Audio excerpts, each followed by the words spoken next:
Bonsoir, bienvenue à tous et à toutes. Donc on a le grand plaisir d'accueillir pour cette dernière séance de nos séminaires italiens notre collègue Cosimo Schinaia qui, je dois dire que son livre sur l'environnement qui est paru en 2022, je pense, je crois que c'était 2022, est un peu a été le point de contact pour moi pour faire connaissance avec des psychanalystes italiens qui ne sont pas beaucoup traduits en français, contrairement à lui, dont plusieurs livres sont traduits en français. Mais donc les collègues que j'ai invités pour les 3 premières séances, eh bien, c'est grâce à son livre que j'ai eu connaissance de leurs travaux et je pense que c'est une grande chance finalement d'avoir pu ainsi avoir cet échange, je trouve très très riche de toute l'année écoulée. Et donc ce soir, eh bien, on a le plaisir d'accueillir l'origine, si je peux le dire, de ce cheminement. Cosimo Schinaia qui a donc publié plusieurs livres. Je dirais peut-être un petit mot des 2 qu'il a amenés ce soir aussi. Mais ce livre sur l'environnement, il faut savoir quand même qu'il a été primé par l'International Psychoanalytic Association, IPA, et voilà, dans la rubrique psychanalyse et environnement. Voilà, parce que c'est un peu une somme, au fond, de toute une série d'auteurs qui ont travaillé sur cette question et de point de vue personnel de Cosimo Schinaia. Voilà. Mais ce soir, il a décidé de nous parler de quelque chose qui n'est pas directement en lien avec ce thème, puisqu'il va nous parler du cabinet de l'analyste, du point de vue de la question du dedans et du dehors, comme le titre de sa conférence l'annonce. Alors, Schinaia a travaillé beaucoup la question des liens ou des rapports plutôt entre psychanalyse et architecture, et il a écrit un livre sur ce thème. Alors, j'avais l'idée au moment où je l'ai invité que sa conférence ouvrirait un nouveau cycle sur architecture, psychanalyse et musique, donc toute la question du rythme aussi, mais voilà. Et puis, une certaine fatigue m'a éloigné de ce projet, et donc il est plutôt remis, je dirais, à une année ultérieure. Voilà. Alors, je disais qu'il y avait aussi deux autres livres. Alors, il y en a un qui est en italien, mais qui va être traduit en français. En anglais. Peut-être en anglais, sûrement. Anglais espagnol. Voilà. Donc, Cosimo a dirigé un hôpital psychiatrique avec une vieille histoire, enfin une histoire ancienne plutôt, et avec des travailleurs de son hôpital et des patients, il y a une sorte de crèche géante de 1000 mètres carrés qui a été construite et qui, dans des couloirs de l'hôpital, et dont les personnages retracent l'histoire de cette institution. Donc c'est je trouve une initiative assez exceptionnelle et extraordinaire. Voilà, elle s'appelle en italien Il Presepio dei Folli, et c'est chez Alpes.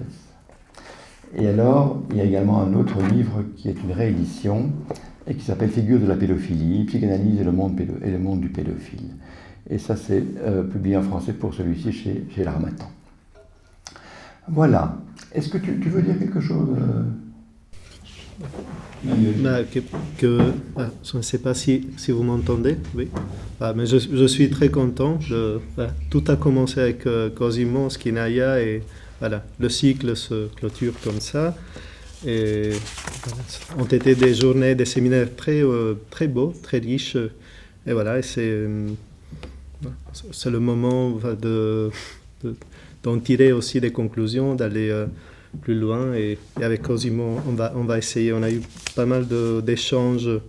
Et voilà, on va écouter lui, je pense que c'est plus important. Voilà. Et merci à Jean-Paul pour l'organisation et à toutes et à tous pour ces belles rencontres, très très belles rencontres, vraiment. Et merci Cosimo de parler en français. Vous devez me pardonner pour mon français qui n'est pas parfait. J'essaierai de faire me comprendre. On peut faire de nombreuses remarques en observant les différentes organisations spatiales des cabinets des analystes à propos de la taille des locaux, la hauteur des plafonds, la dimension des portes et des fenêtres, et qui, avec l'organisation des espaces, la disposition des meubles et des bibelots, définissent les positions relatives horizontales et verticales des décors et donnent l'échelle et la mesure. Comprendre l'échelle architecturale implique la mesure inconsciente d'un objet ou d'un édifice avec son propre corps et la projection de son propre schéma corporel dans l'espace en question. Nous ressentons plaisir et protection quand notre corps perçoit sa résonance dans l'espace, dit Pallasmaa, un architecte qui a écrit des choses très, très belles sur la perception et dans l'architecture. Dans Qu'est-ce qu'un dispositif, Giorgio Agamben propose une partition de l'existant en deux grands groupes. D'un côté, les êtres vivants et de l'autre, les dispositifs qui ont la capacité de capturer, orienter, déterminer, intercepter, modeler, contrôler et assurer les gestes, les conduites, les opinions et l'expérience des êtres vivants. Agamben définit comme sujet ce qui résulte de la relation et pour ainsi dire du corps à corps entre les vivants et les dispositifs. Si le cadre est défini aussi par l'ensemble des éléments de l'environnement à l'intérieur du cabinet de l'analyste, l'histoire des pièces elles-mêmes, leur configuration, leur orientation cardinale, les sources lumineuses, l'état plus ou moins dégradé, les éléments décoratifs et d'ameublement qui peuvent varier, ce qui est généralement le cas, tous ces éléments entrent en étroite relation avec les autres aspects de la relation analytique, contrat et règles de la relation, qui conditionnent les séquences du processus analytique. Jacqueline Gottfried souligne l'existence d'un investissement perceptif des objets inanimés du cadre en tant que toile de fond d'une quiétude basale qui apparemment chemine en contrepoint du processus analytique et se révèle lors des changements apportés à l'immobilité, à l'immobilité, la permanence des choses. Chaque analysant y réagit différemment selon sa personnalité, le moment de la cure, l'importance de la modification.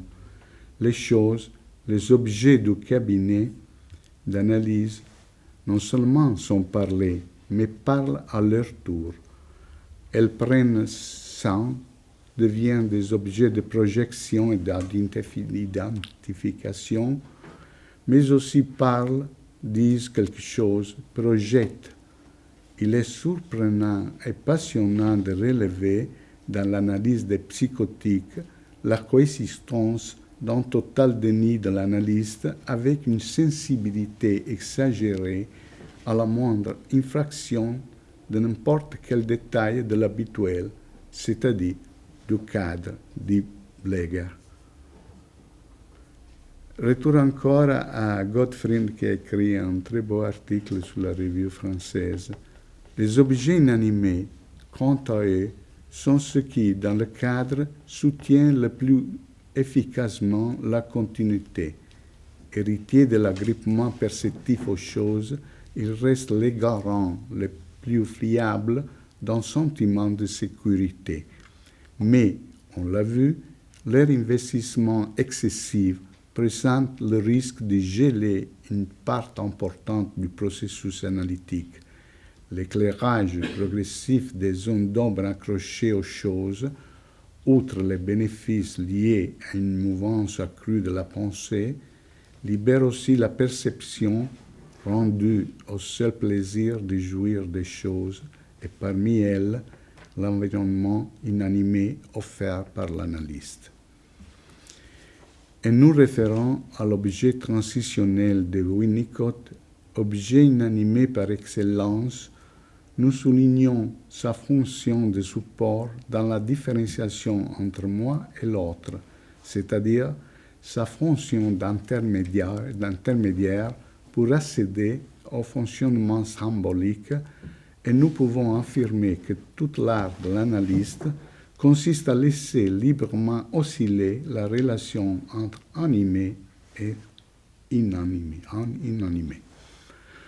Il faut donner de la valeur à l'objet réel, car le choc de l'objet réel, dit Chianese, que vous avez connu, mobilise notre âme.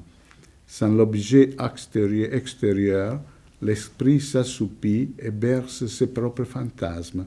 L'analyste trop reclus dans son cabinet doit y prendre garde parce qu'il risque de s'isoler sans pouvoir accéder à cette source extérieure qui est la nourriture de l'âme.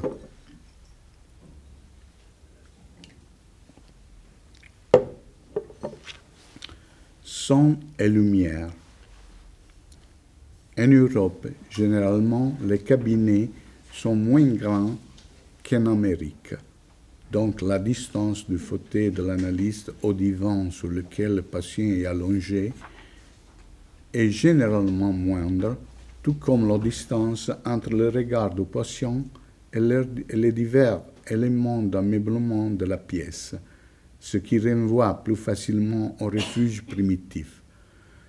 Il en découle ainsi, en termes purement perceptifs, une écoute réciproque différente et une observation visuelle différente, ainsi qu'une synesthésie variable relative à la proximité, à la séparation, mais aussi en fonction des matériaux, de l'acoustique et de la lumière, dont il faut tenir compte. Dit l'architecte Rasmussen, les formes différentes des pièces et les différents matériaux réverbèrent le son différemment. Le son est fort ou doux, il ressonne ou il est absorbé en fonction des diverses caractéristiques qui, en conséquence, construisent diversement les problèmes de proximité, de sécurité, de peur que la présence ou l'absence de son extérieur à la pièce, les bruits de la rue, les voix de la salle d'attente peuvent déterminer. En outre, entre le patient et l'analyste, il est souhaitable qu'il ait une écoute attentive et un constant dialogue, comme pour une sonate à 4 mains, ce qui demande aux interprètes une vigilance critique permanente du goût et à la fois une capacité d'abandon à l'émotion. Ce sont des réflexions de mon cher ami, un psychanalyste italien, Petrella, Fausto Petrella. Et un petit scène que je vous raconte. Quand Franck a parlé de sa sexualité restreinte et refoulée, elle le faisait d'une petite voix ténue, presque un chuchotement qui me contraignait à m'approcher d'elle en avançant mon cou et ma tête pour augmenter ma capacité auditive par un improbable élargissement du pavillon de mon oreille. Cela m'obligeait ainsi à m'approcher d'elle, à faire un effort supplémentaire pour comprendre les mots qui ne pouvaient être prononcés à voix haute. Sa peur de ne pas être écouté s'installait en moi. Je craignais de ne pas bien entendre. Son besoin infantile d'être écouté allait de pair avec l'exigence narcissique de me mettre dans les conditions où je devais m'approcher d'elle si je voulais vraiment entendre ses paroles. La modification de ma position sur le fauteuil induite par le chuchotement de Franca m'a aidé à percevoir combien la patiente désirait vraiment que je la comprenne et que, comme une mère, j'identifie ses besoins sans qu'elle fasse l'effort de me le faire sentir, entendre. Dans un espace plus grand et avec une plus grande distance entre le divan et le fauteuil, il n'aurait probablement pas été possible de percevoir dans le contre-transfert le besoin de confidentialité et la nécessité que je puisse recevoir un message, mais à peine murmuré, et j'aurais peut-être à la hâte fait une interprétation à propos du narcissisme de la patiente qui m'aurait mis en situation de non-écoute, de sorte qu'elle ne se serait pas sentie écoutée. Aussi, mon interprétation qui accueillit son besoin d'être comprise fut favorisée par la possibilité d'intimité acoustique. Dans le cabinet, on entend parfois des voix faibles qui nous contraignent à l'immobilité pour faire le moins de bruit possible, tout en tendant l'oreille, comme une mère qui se penche sur le berceau de son bébé pour s'assurer qu'il respire, d'autres qui déclament ou protestent d'une voix perçante, d'autres qui semblent des corps étrangères, et d'autres encore qui s'y manifestent de façon martelante et inexpressive. Toutes ces sonorités différentes demandent un travail de réception et de syntonisation, une sorte d'adaptation physique à quelque chose exprimé par le corps de l'autre. Il y a une syntonie rythmique qui permet au patient et à l'analyste de pouvoir progresser, de regarder vers l'avant et de se sentir vivant. Selon Ludovica Grassi, une psychanalyste italienne, la musique s'avère jouer un rôle central dans le développement des fonctions liées à la symbolisation et à la relationnalité, tandis que la voix et le noyau sonore de la parole sont étroitement liés aux émotions, au corps, à la sexualité et à l'enfantile. Le sentiment d'intimité dans le cabinet de l'analyste semble renforcé par la présence d'une fenêtre qui marque la distinction entre l'immensité de l'extérieur de la pièce et l'intimité de l'intérieur. Si la sensation d'intimité dans le cabinet d'analyse peut être troublée par la distraction que des fenêtres trop grandes peuvent provoquer, la vision de l'horizon ou d'éléments éloignés introduit un sentiment perceptible d'infini, alors que le sentiment de fermeture des intérieurs nous rappelle le fini et le tangible. La fenêtre peut être définie comme une machine à faire voir et aussi à cacher, à faire voir le visible, ce qui est au-delà d'elle, et à cacher ce qui est en deçà, le voyant. Charles Baudelaire écrit dans le petit poème en prose Les Fenêtres, « Celui qui regarde du dehors à travers une fenêtre ouverte ne voit jamais autant de choses que celui qui regarde une fenêtre fermée. Il n'est pas d'objet plus profond, plus mystérieux, plus fécond, plus ténébreux, puis plus éblouissant qu'une fenêtre éclairée d'une chandelle. Ce qu'on peut voir au soleil est toujours moins intéressant de ce qui se passe derrière une vitre. Dans ce trou noir où lumineux vit la vie, rêve la vie, souffre la vie. Il m'a dit que Baudelaire a écrit Pauvre Belgique, c'est un des derniers écrits. Pauvre Belgique. Je ne savais ça. Oui, c'est un des derniers écrits. Mais j'avais déjà décidé de le citer. Alors, je vous laisse lire un autre poème de Rainer Maria Rilke sur la fenêtre et un écrivain italien qui parle de la fenêtre.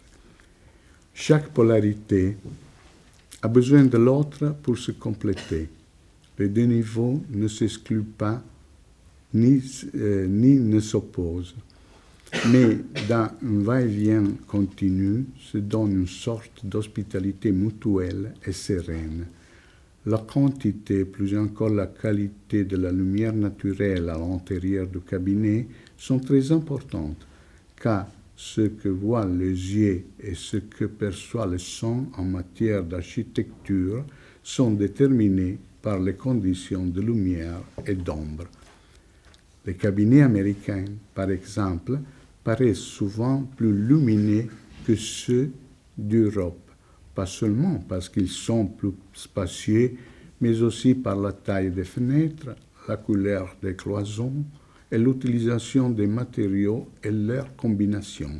Tous ces aspects ont une incidence sur la perception de la lumière naturelle, qui peut aussi être excessive pour ce lieu d'intimité et de confidentialité, ou au contraire, excessivement faible, alimentant ainsi une angoisse d'isolement et de privation sensorielle. Et une autre petite scène que je vous présente. Giovanna était une jolie jeune fille qui m'avait demandé une analyse à cause de ses difficultés à tolérer les frustrations. Même la plus petite contrariété, le tort subi le plus insignifiant, une incompréhension apparemment minime entraînait chez elle des expériences traumatiques insoutenables qui l'obligeaient à interrompre les relations et à se renfermer dans une douloureuse et insupportable solitude.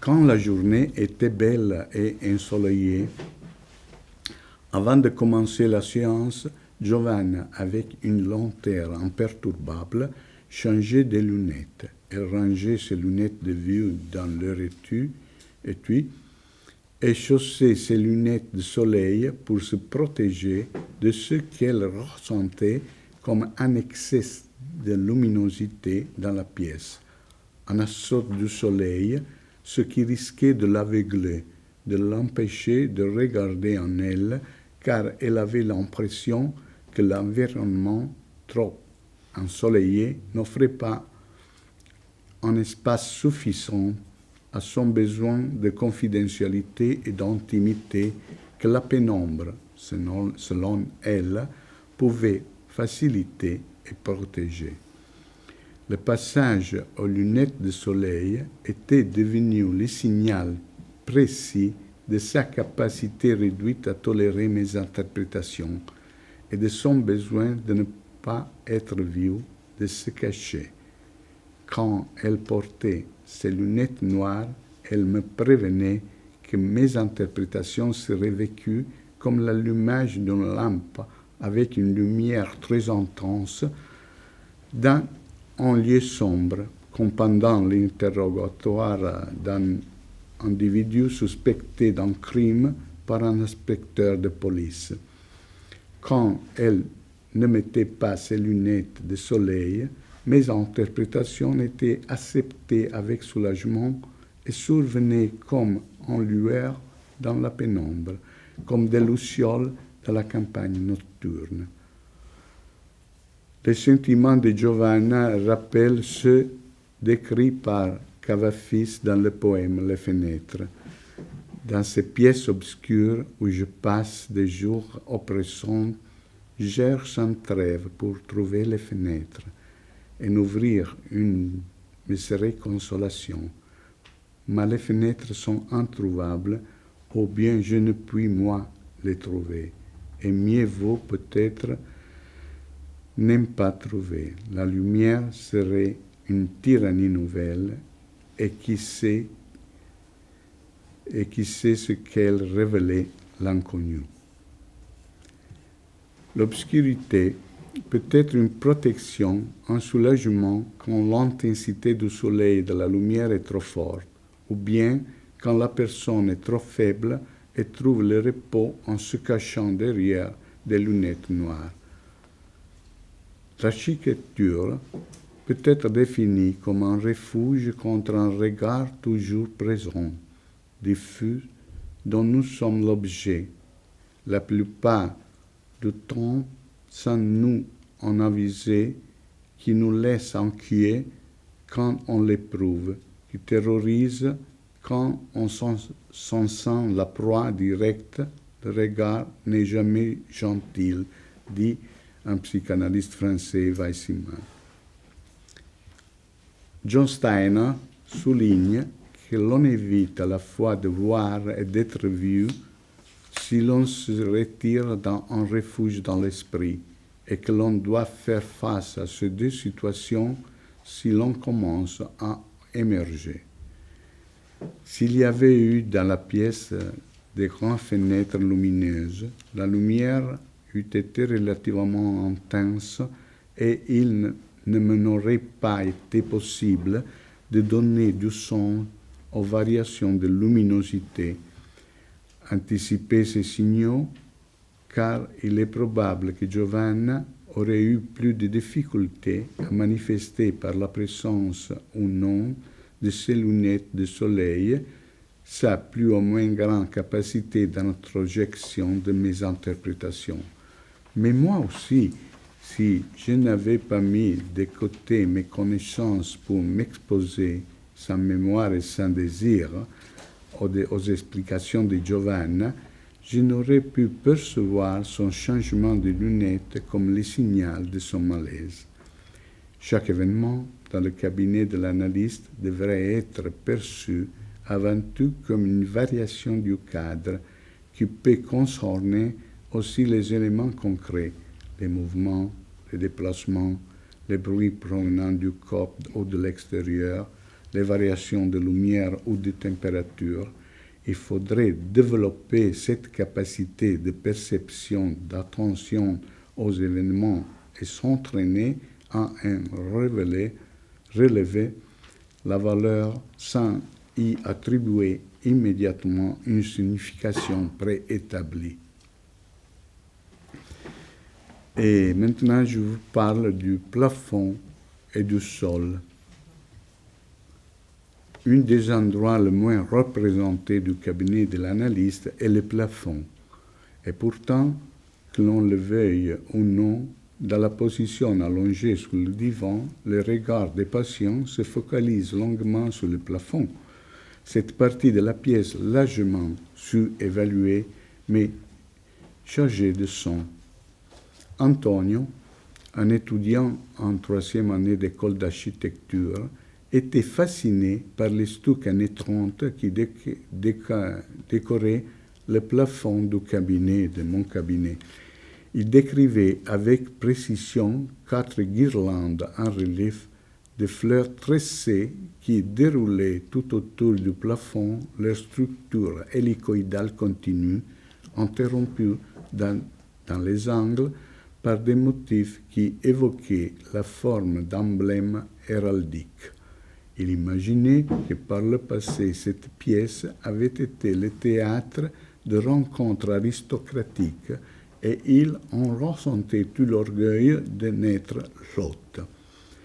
Il avait choisi les études d'architecture, s'opposant à son père, un spécialiste riche et connu, qui aurait souhaité qu'il travaille avec lui. Le son de cette description minutieuse, mais aussi pleine de fantaisie de stuc du plafond, était de me transmettre la valeur, la noblesse de son choix, aussi bien de l'architecture, bien qu'il ne soit pas régulier dans ses études, que de l'analyse. Bien qu'il ne fût qu'au début, il craignait que moi aussi, comme son père, je puisse lui reprocher de ne pas être à l'auteur de son choix, et il recherchait mon soutien empathique avec sa description passionnée et imaginative du beau plafond, représentant concret et visible d'un transfert franchement positif. Une autre scène, Carla se tint debout et explora longuement le cabinet avant s'étendre sur le divan. Une fois allongée, elle dit tout d'une traite qu'elle ne pouvait plus de ce plafond trop trabiscoté, trop chargé de floritures inutiles qui la distrayaient, l'agaçaient et lui faisaient perdre son temps. Peut-être que toute son analyse lui faisait perdre son temps, alors que la réalité, la vraie, était ailleurs que dans ce cabinet. Une réalité sans fioriture, comme un plafond anonyme, sans mûlure. C'est justement quand ces crises d'angoisse eurent disparu que Carla commença à manifester des signes d'impatience quant à un approfondissement des causes de ces crises et d'exprimant quasiment et me la brandissant une pensée concrète qui dévalorisait toute tentative de trouver un sens à ces difficultés. Le plafond fut le premier à en faire le frais, puis vint le trop grand nombre de livres. Ça devait être pénible pour la femme de ménage de devoir dépoussiérer tout ça, puis les tableaux et les meubles. Enfin, ce fut moi que je devins l'objet de ces critiques à propos de mon habillement trop guindé, le trop chaud de ma voix, le contenu trop banal et insipide de mes observations.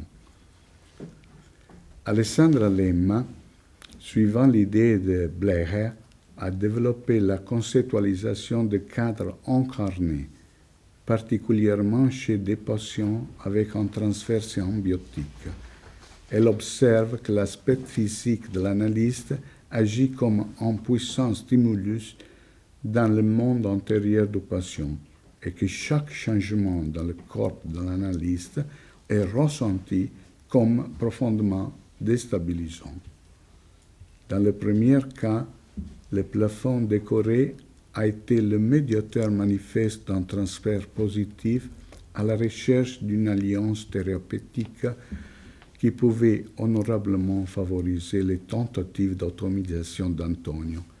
Dans le second cas, avec Carla, l'agacement devant le plafond trop décoré, la recherche de fondamentaux sans futilité, mais aussi de profondeur, ont été les prémices pour d'un intense transfert négatif, prélude à une interruption de l'analyse. Dans le discours d'un Italien sur la poésie romantique, Giacomo Leopardi se souvient qu'enfant, en regardant les bergers et les moutons peints sur le plafond de sa chambre, il imaginait qu'il était dans ce monde qu'il considérait comme un paradis et dit qu'il se serait considéré comme un poète divin s'il avait été capable de transcrire en écrit ces images et ces émotions bouleversantes. On donne peu d'importance aujourd'hui, je disais, au plafond dans l'habitat, sauf dans deux cas particuliers. Lorsqu'on est malade, écloué au lit ou pendant une hospitalisation. On peut définir le plafond comme la zone, j'ai dit, comme la plus totalement négligée de l'intérieur contemporain. Nous regardons sans le voir les plafonds de notre maison, mais aussi bien ceux des hôpitaux, des écoles, des gares, des aéroports, parce qu'ils ne sont pas beaux et le plus souvent anonymes, tristes et anarchiques. Alors qu'il fut un temps où les dieux habitaient les plafonds, c'est là que volaient les anges parmi les nuages colorés et les décors d'or et d'argent, dit Hillman. James Hillman remarque que l'abandon de la valeur du plafond comme espace architectural, mais aussi psychologique, par lequel le regard vers l'eau nourrissait l'imagination. Pour Hillman, le plafond moderne représente l'antériorité non prise en compte, inconsciente, qui se présente sans projet, sans ordre interne. Il conclut de manière pessimiste que l'antériorité est perdue et que l'on n'a pas envie de lever les yeux, car si lever les yeux est une orientation et également une aspiration en ordre supérieur, cosmique, une fantaisie qui ouvre vers les étoiles, nos plafonds reflètent une vision strictement séculaire, myope, utilitariste, anesthétique.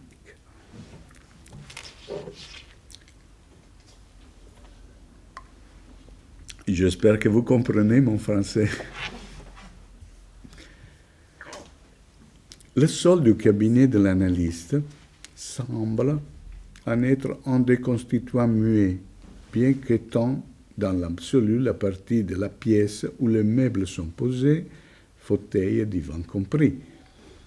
Il peut aussi bien être froidement austère, de marbre clair ou foncé, rustique à l'ancienne, avec des carreaux de terre cuite rouge, un terrazzo noble et élégant à la vénitienne avec les mosaïques typiques, tout semble qu'un relâche de céramique ou bien encore chaude et intime en bois.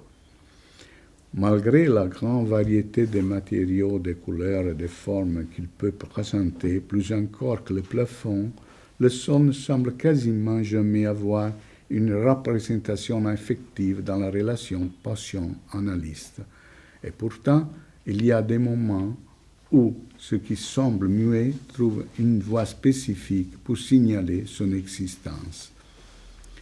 Giorgio avait finalement trouvé un travail à temps partiel et mal payé, mais qui lui permettait pour la première fois à l'âge de 30 ans d'entrevoir une bribe d'autonomie après 6 ans d'analyse, débutée à cause de graves symptômes agoraphobiques qui bloquaient ses capacités relationnelles, le confinant chez lui ou comme sous ses damnés de son studio, dans mon cabinet.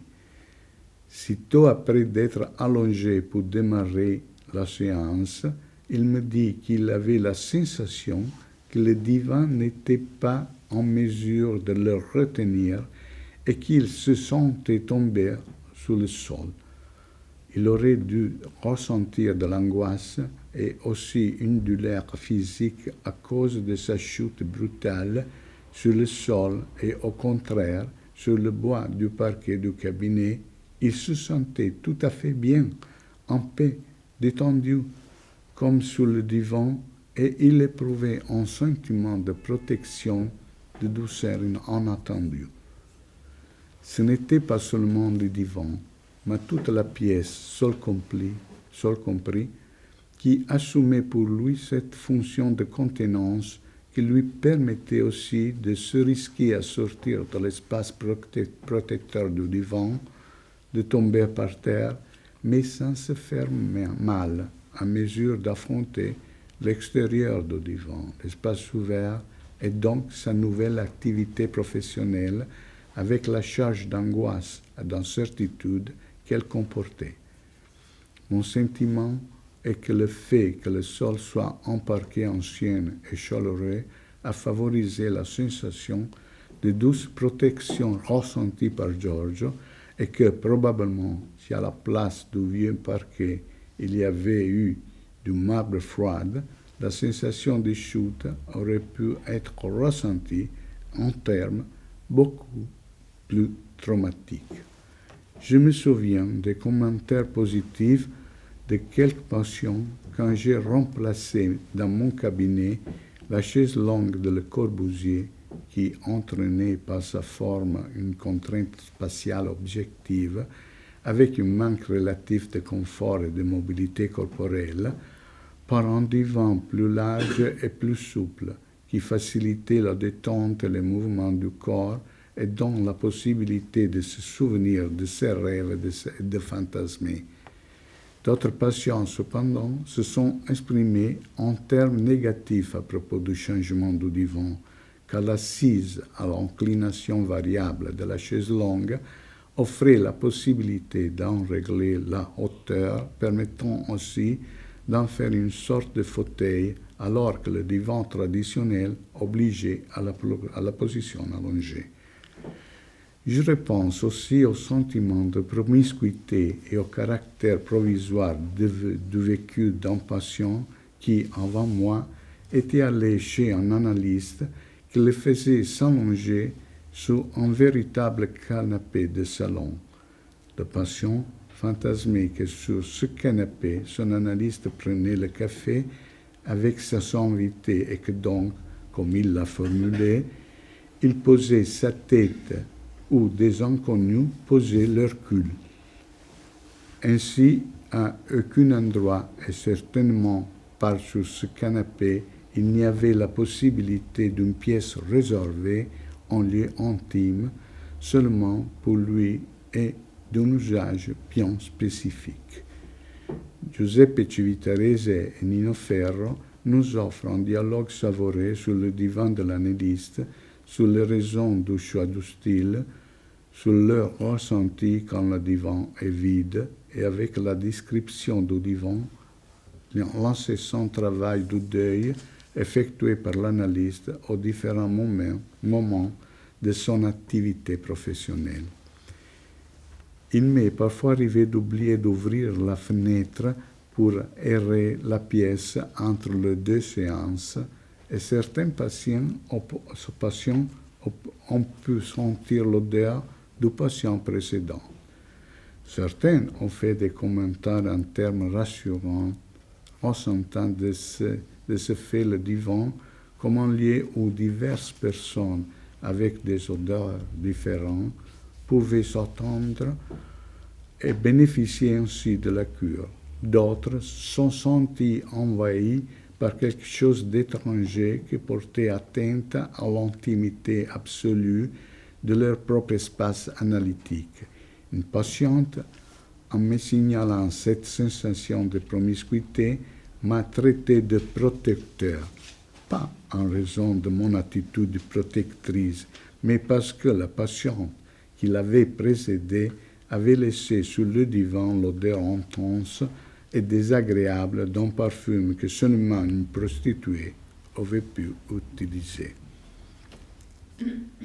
L'essai. On peut parler du cabinet de l'analyste, on ne peut parler du cabinet de l'analyste sans tenir compte des espaces contigus.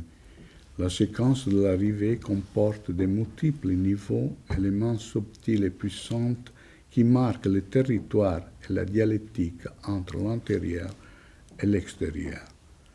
Sous le divan du psychanalyste, il y a une rue, et une rue est toujours dans un quartier qui lui-même fait partie d'une ville, et ainsi de suite. L'entrée de l'immeuble, son halle, l'escalier, l'ascenseur, le palier devant la porte, le couloir, la salle d'attente, éventuellement les sanitaires, sont des exemples de la séquence traversée pour passer de l'espace public en l'intimité de la maison et qui offre la possibilité d'un jeu, d'un habit et va-et-vient entre les deux espaces.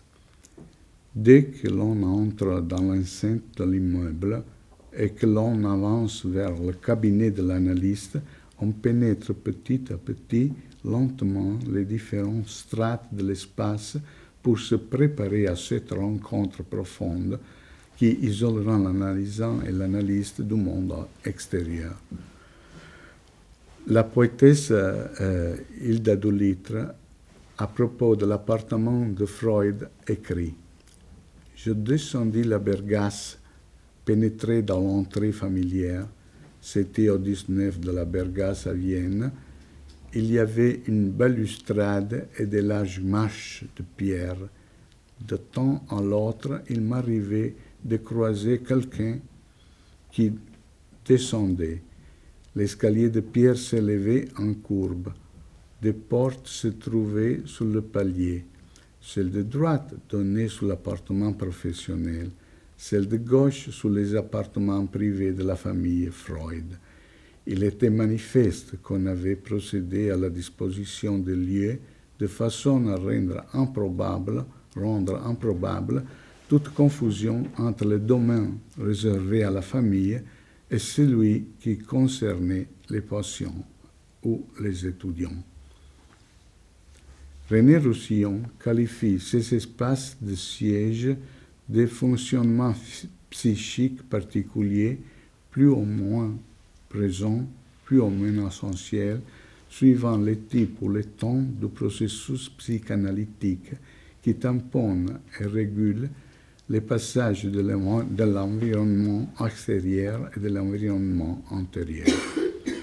Il écrit que l'interstice est un lieu de précipitation au sens chimique du terme, fantasmatique, que celles-ci se produisent pendant les temps d'attente où l'analyste est déjà là, dans le lieu, dans les bruits, dans les objets, bien qu'encore absent en personne, absent physiquement, ou pendant le temps de passage dans lequel un contact corporel peut avoir lieu, poignée de main, regard, expression de visage, dans lequel la distance corporelle se modifie, ou enfin, immédiatement après, là où les formules rituelles qui ponctuent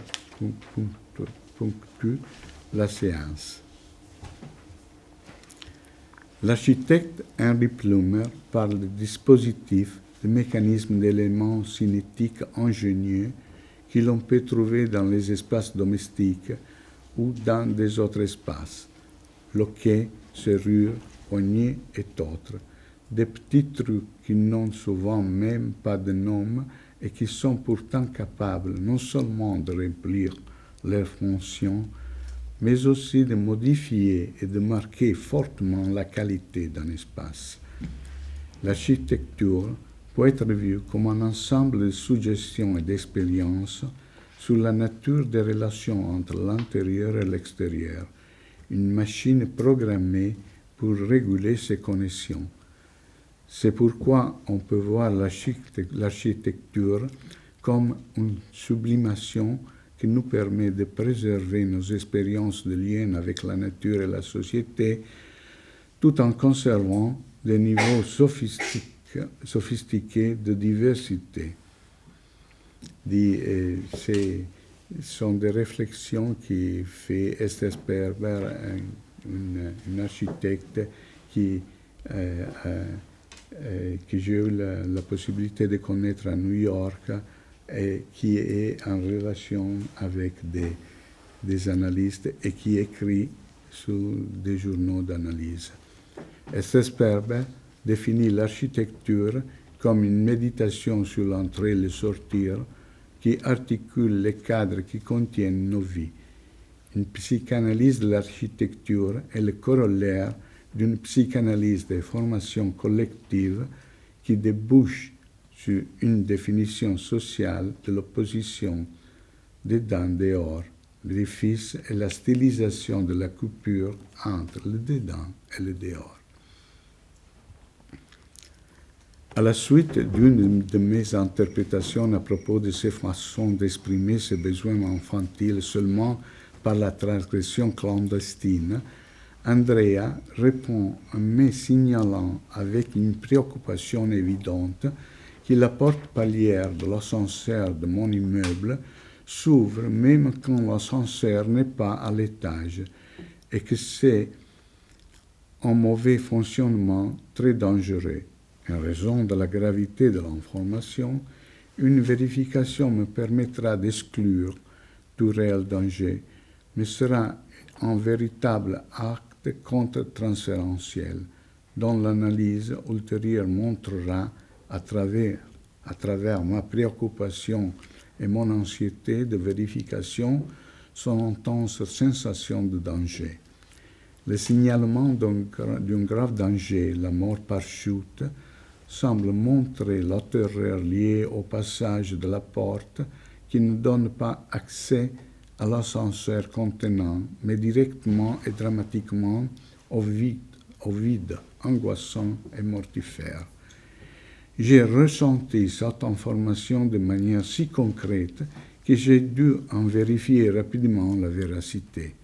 Cette porte ouverte sur la gouffre, sans trouver ni l'accueil de la mère ni la protection du père, était le signal qui, entré dans le repli conflictuel douloureux de son monde intérieur, aurait pu constituer pour lui, mais aussi pour moi, donc pour nous deux, un danger mortel.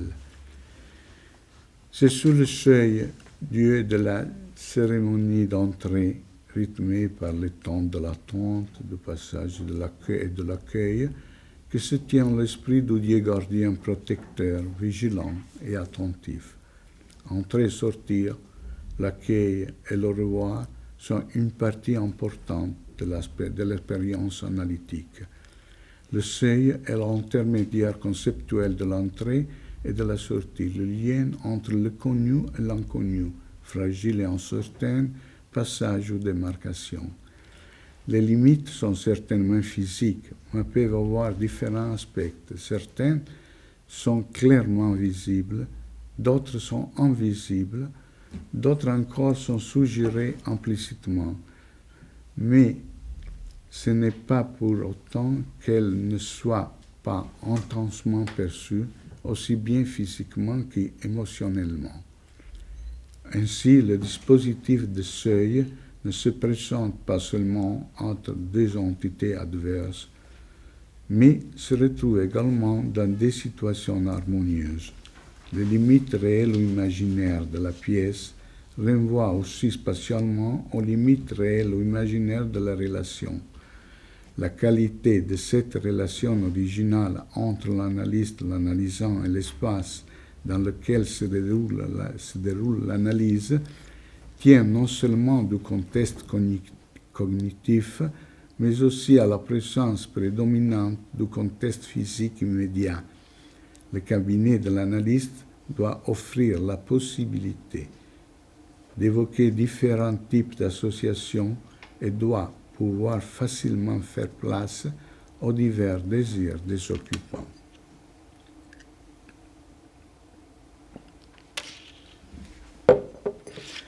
Lors de la dernière séance avant les vacances d'été, Andrea me fait remarquer qu'il a laissé la porte d'entrée du cabinet ouverte. Je me lève et je vais la fermer correctement.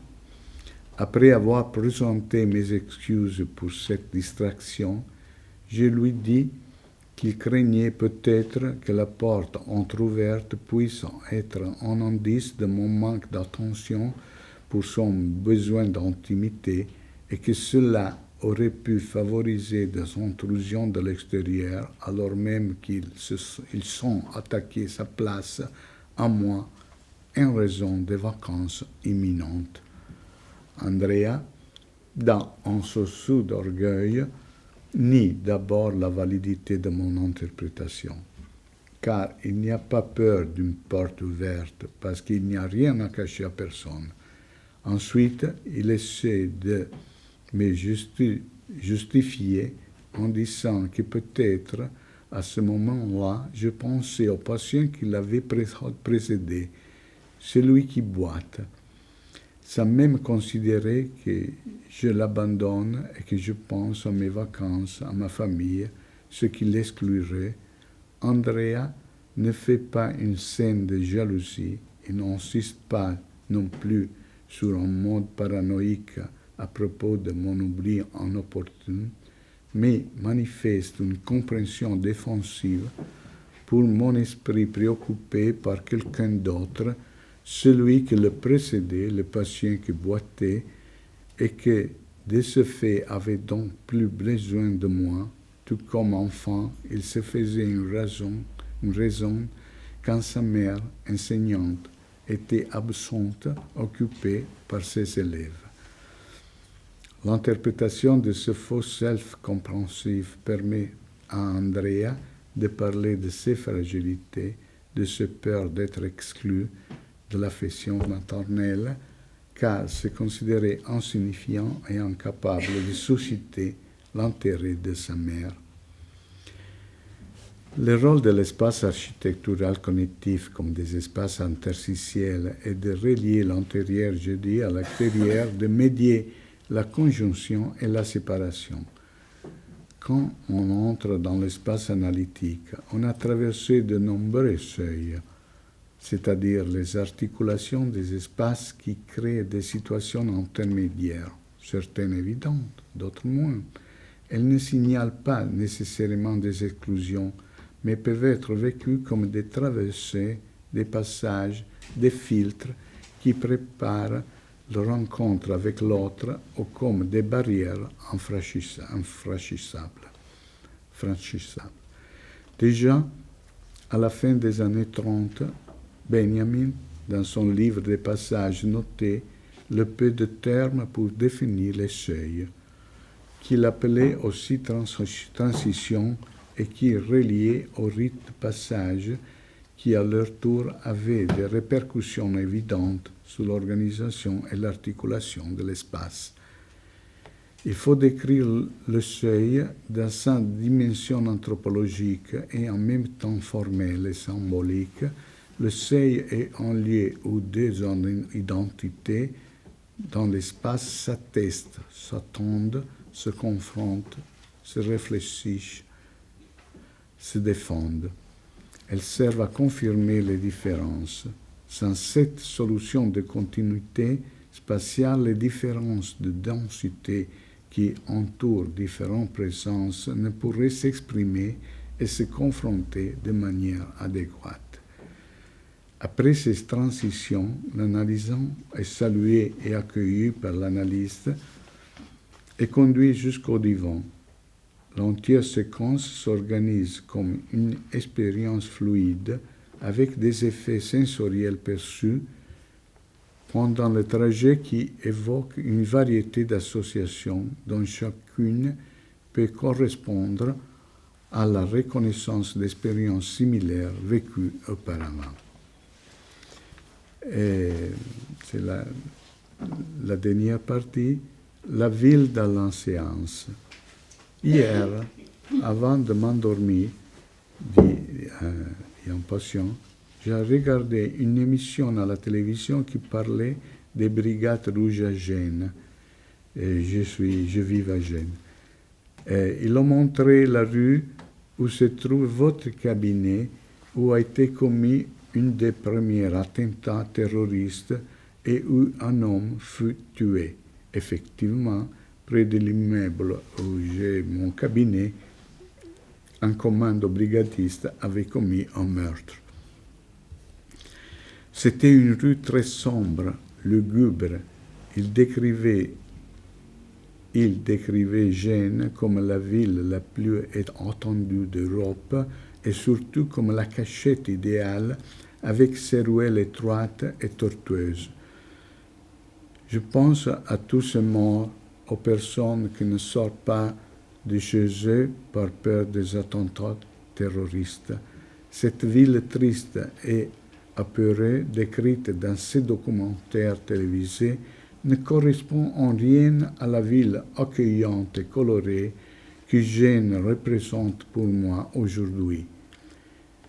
J'ai hâte d'entrer dans votre cabinet, mais avant, j'aime bien rester un moment dans le petit jardin voisin ou regarder les vitrines des magasins du centre. Le patient semble comparer sa Gênes antérieure du début de l'analyse, sombre, angoissante, effrayante et effrayée, pleine de portes fermées et de morts, et la Gênes de la fin de son analyse, vécue comme une vieille ville accueillante et colorée, où mon cabinet s'insère dans un panorama plus vaste, fait d'espaces verts, ouverts, où l'on peut s'arrêter au soleil et admirer les belles vitrines du centre-ville. Une autre scène, Aldo vient en analyse 3 fois par semaine dans un village sur les collines de l'arrière-pays génois. Il a commencé à souffrir d'attaques de panique depuis qu'il a déménagé à Parme pour ses études de médecine. La régularité géométrique du plan de la ville et sa monotonie répétitive lui donnent une pénible sensation d'étrangeté face à des paysages urbains vécus comme venant d'un autre monde, très éloigné de ces collines vallonnées. De plus, il éprouvait une sensation angoissante d'obligation, de contrainte, de manque de choix, par des parcours qui lui paraissaient imposés, décidés par d'autres et subis sans aucune possibilité d'en contrôler la trajectoire. Il avait commencé par se rendre de moins en moins dans les locaux de l'université jusqu'à finir par rester cloîtré chez lui. Les premières fois qu'il est venu dans mon cabinet à Gênes, il ne pouvait le faire qu'ici en parlant l'accompagner en voiture, dans laquelle il se sentait protégé comme dans une ambulance. Bien que Gênes soit bien plus grande que Parme, après quelques années d'analyse, Aldo a commencé à se balader avec le plaisir dans la ville, avant et après les séances, comme jamais il n'aurait pensé pouvoir le faire. Gênes, dit-il, est la reproduction à plus grande échelle de mon village. Rien n'est plat. Depuis les montagnes, les rues qui montent et qui descendent, les plages avec les rochers, elle est tout entière en mouvement et pour moi une complète découverte. C'est moi qui je décide de l'itinéraire à suivre de venir dans votre cabinet, en descendant, c'est-à-dire par la haute, ou en montant, donc par le bas. J'ai une sensation de plus grande liberté d'un ordre qui vient de moi et qui ne m'est pas imposé de l'extérieur. La possibilité de nouvelles découvertes, d'aventures et d'exploration de la ville à l'extérieur se réalise du fait de la découverte dans le cabinet d'analyse d'un village antérieur escarpé, mais où l'on peut, en bonne compagnie, errer à travers l'enchevêtrement compliqué de ces ruelles. Pour Aldo, la Gênes qui monte et qui descend est le lieu de la découverte, de la liberté qui renvoie à la sécurité d'anciennes images antérieures, celle de son village, là où il est né. C'est l'invitation à l'exploration et à la construction subjective, mais pas n'importe laquelle de ces parcours, plutôt que la soumission à un plan contraignant préétabli. Gênes représente une ouverture vitale à la nouveauté, à l'incertitude à l'autre, plutôt que la douloureuse soumission à une obligation, une contrainte, une absence de choix.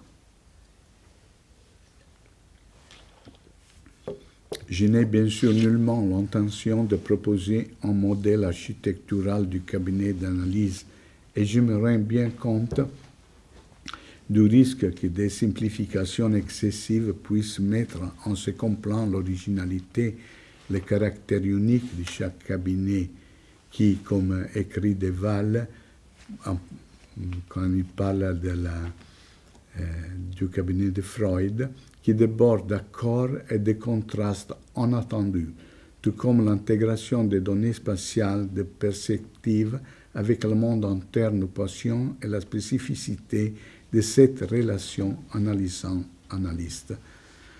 Due persone che parlano in una stanza, deux personnes qui parlent dans une pièce, est le titre emblématique d'un article de Luciana Nissim-Momigliano qui nous permet d'entrer dans le vif des échanges émotifs et affectifs entre l'analyste et l'analysant, qui se déroulent dans le cabinet de l'analyste. La relation analytique, le rapport entre deux personnes, se produit en situation. Dans cette pièce, parmi ces objets, ces choses-là sont uniques car mises en jeu avec leur singularité, elles reprennent sens et sont modelées par la relation interpersonnelle. Elles donnent à leur tour une empreinte à la relation et la situent dans un environnement et une histoire. Chaque relation analytique est unique et pas seulement en référence à la singularité du couple analytique. Elle est unique aussi par la spécificité du cadre où les choses offrent leur corps matériel aux signifiants, aux fantasmes et aux projections. Les historicisons selon des lignes directrices particulières, révélant un style. S'il n'y avait pas une pièce, il n'y aurait ni thérapeute ni patient. C'est dans la chambre des rêves que se produisent des restructurations importantes et inattendues, celles de nos interlocuteurs, souvent aussi les nôtres. Comme dans toute reconstruction qui se respecte, les imprévus ne manquent pas, ni les suppléments au cahier des charges. Le principe fondamental est de ne pas bouleverser l'esprit et l'identité de l'espace dans lequel on travaille, mais d'en respecter les éléments de base et la substance. Il me semble cependant utile de souligner les aspects historiques. Les psychanalytiques reçoivent plus fréquemment à leur domicile en Europe qu'en Amérique. Géographique, en Amérique, les espaces extérieurs sont plus vastes et la population moins dense, d'où des lieux d'habitation plus grands. Architecturaux, on donne, pour des raisons historiques, une plus grande importance à la luminosité dans les intérieurs américains, dont les plafonds sont cependant plus bas et dans un certain sens plus oppressants, alors que les intérieurs européens, à cause de leur ancienneté et donc de leur nécessité historique d'avoir des espaces plus réduits, et plus réduite aussi leur communication avec l'extérieur pour garder la chaleur, sont souvent moins lumineux, bien que les pièces sont plus hautes. Sociologique, l'accroissement de la professionnalisation de l'activité psychanalytique et l'exhibition de divers diplômes comme des trophées, le respect des normes minimales pour les études de médecine et technique, les différentes théorisations psychanalytiques, la construction du cadre se trouve entre deux extrêmes. L'analyste qui adopte la fonction de porte-manteau, d'écran blanc, par exemple dans les cabinets des psychanalystes kleiniens, il n'y a pas de livre, pas de tableau au mur, aucun bibelot qui pourrait trahir la personnalité et le goût esthétique de l'analyste et interférer avec la liberté fantasmatique et associative du patient, l'influencer, voire le déterminer en saturant l'espace de représentation liée à son intimité. À l'autre extrême, celui qui abuse d'intersubjectivité avec le risque d'un espace trop marqué par le goût personnel de l'analyste et par la self-disclosure révèle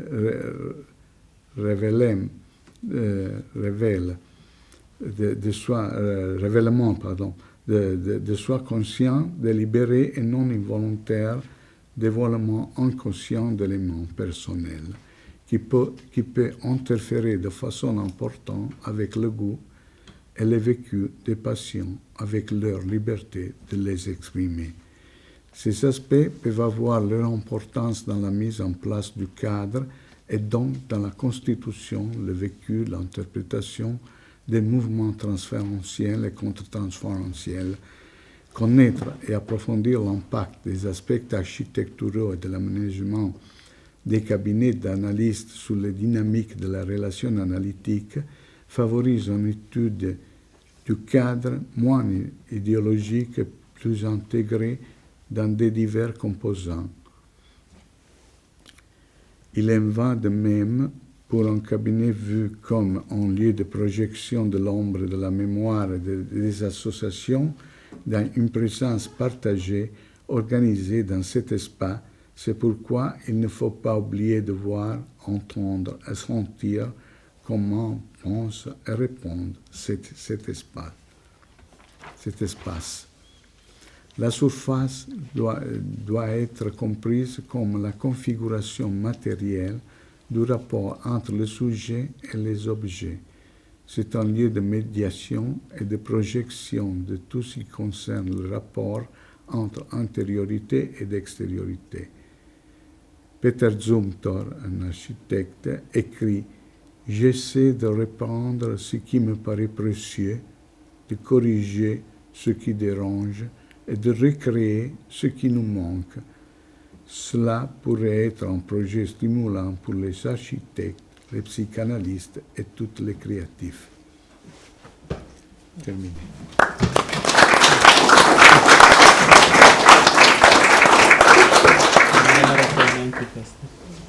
Il francese è terribile. Merci beaucoup, Cosimo, pour cet exposé très très riche.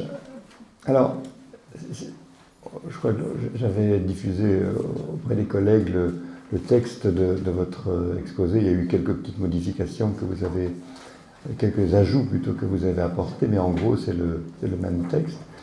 Et c'est vrai que je vous avais demandé un moment si on comprenait, on vous comprend bien, mais c'est très particulier parce que moi j'avais le sentiment à la lecture du texte de quelque chose d'extrêmement fluide et en vous entendant j'avais du mal à, je ne sais pas, à visualiser les choses. C'est très, très bizarre. Je ne suis pas sûr que ce soit lié à la langue. Je me demande si ce n'est pas en lien, au moins en partie, avec l'objet même de ce que vous évoquez. Quelque chose qui se dessinait globalement dans le texte écrit, et pour moi, mais peut-être c'est tout à fait subjectif et personnel, des choses qui restaient beaucoup plus fragmentées en entendant votre exposé. Vous comprenez qu'il faut que Emmanuel traduise? J'ai compris, oui. D'accord. Alors, bon, bien sûr, il y aura certainement beaucoup d'interventions et je voudrais en amener seulement quelques-unes, mais je crois que le grand mérite de votre exposé et de votre texte, c'est quand même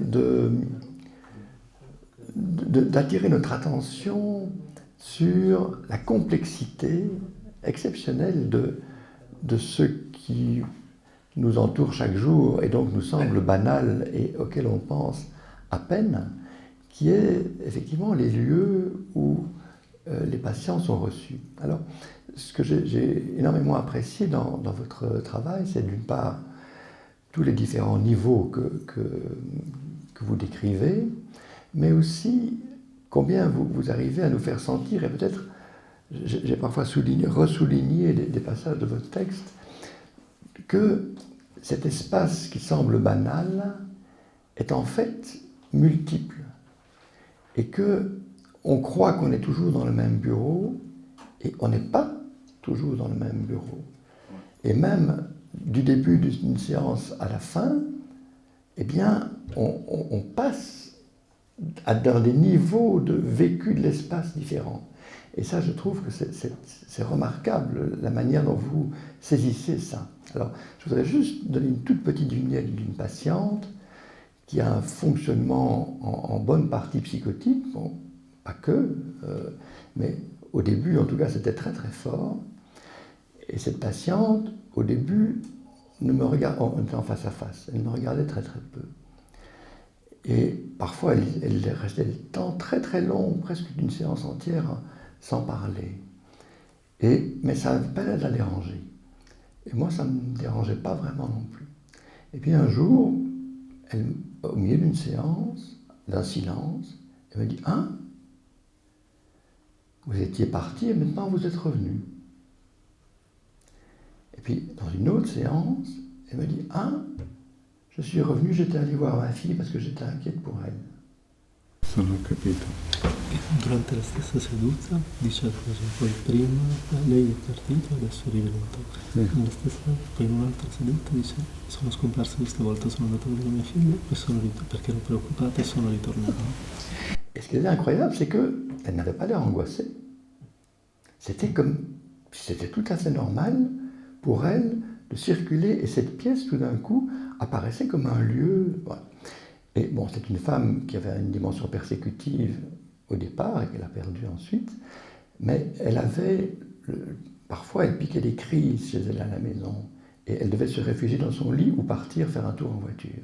Et un jour, elle m'a expliqué qu'elle avait l'impression que tout d'un coup, son mari et ses enfants sortaient des murs, entraient dans l'espace et la persécutaient. Donc, tout ça pour dire que les représentations de l'espace qu'on peut avoir et auxquelles je trouve que vous avez assisté à juste titre là-dessus, auxquelles il faut laisser la possibilité aux patients d'accéder, sont vraiment, enfin, nous éloignent très très fort d'une représentation strictement tridimensionnelle d'un espace défini qui ne bouge pas, quoi. Et ça, bien au-delà des objets, bien au-delà des décorations, etc. Parce que c'est fréquent que des patients, par exemple, disent « Tiens, mais ce tableau, il est nouveau. » Non, il n'est pas nouveau. Il est là depuis le début de l'analyse. Mais tout d'un coup, il apparaît pour le patient. Et ça c'est un petit détail. Alors là, c'est très frappant et c'est assez fréquent. Mais ça se joue à plein de niveaux dans l'espace de la séance. Voilà. Je ne sais pas si vous voulez. Mais oui, c'est incroyable comme les petits changements de l'espace du cabinet peuvent devenir des signaux de quelque chose qui est à l'intérieur du patient, mais aussi à l'intérieur du couple. J'ai eu un patient en analyse pour 10 ans. Il était très jeune, il avait des grosses difficultés de relations avec les autres. Il ne sortait jamais de sa maison. Il a commencé à venir chez moi et après 10 ans, il a commencé à travailler. Il travaillait dans une région loin de Gênes. Et alors, il a fait des séances au téléphone et des séances en présence. Et quand il venait, pour la première partie de la séance était à regarder tous mes livres, toute la disposition des objets, etc., et souligner toutes les petites différences. Et il me disait, je peux comprendre parce que maintenant je ne suis ici, non? C'est une autre chose d'être au téléphone. Oui, la voix, oui, l'intonation, oui, mais être ici, je comprends qu'il y a une autre vie que je ne peux pas contrôler. Et seulement quand il a commencé à parler, après les séances online, au téléphone, a commencé à parler immédiatement, sans regarder tout ça, etc. J'ai compris qu'il avait pu se séparer, parce qu'il n'avait plus besoin de contrôler tout ce qui pouvait changer quand il était longtemps loin. Emmanuel, est-ce que tu voulais peut-être dire quelque chose avant qu'on... Peut-être, si.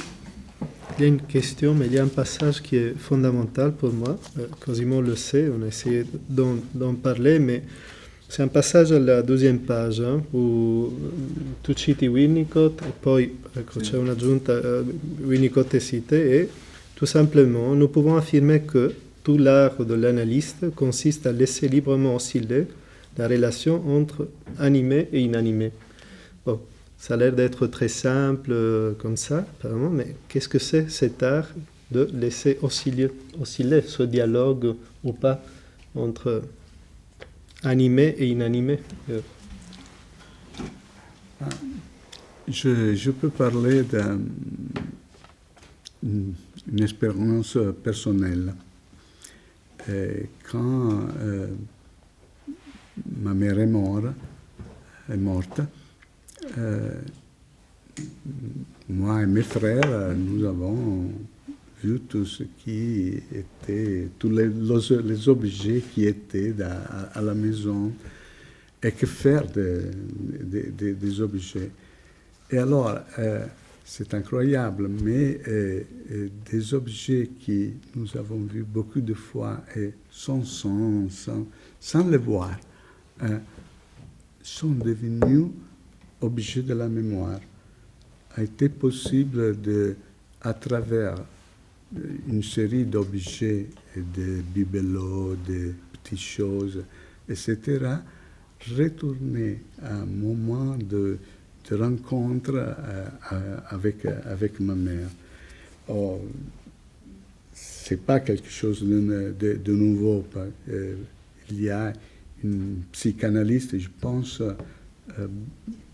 belge, Lydia Flem, oui, qui a écrit « Comme j'ai vidé la maison de mes parents », et qui a été republié avec les lettres à son enfant, à ses frères. Et